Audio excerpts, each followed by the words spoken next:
Capitalism will always lead to monopolization. But why does this happen?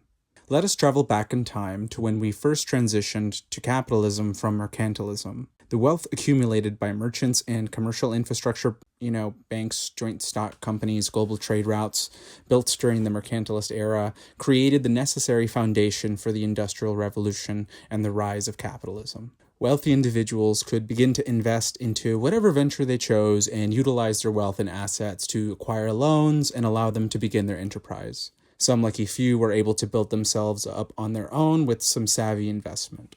And this led to the age of peak capitalism. We see that free market that, capitalists rave about in action.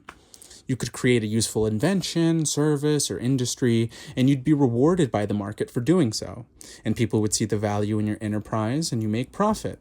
And we see a healthy level of competition pushing entrepreneurs and businesses to compete for their customers' money. But once you hit a certain level of growth and your business expands, it starts to become an economically attractive strategy to prevent anyone from taking your place. Little budding businesses either get bought out and absorbed as part of a larger enterprise, or simply get outcompeted and destroyed like a giant game Factorio.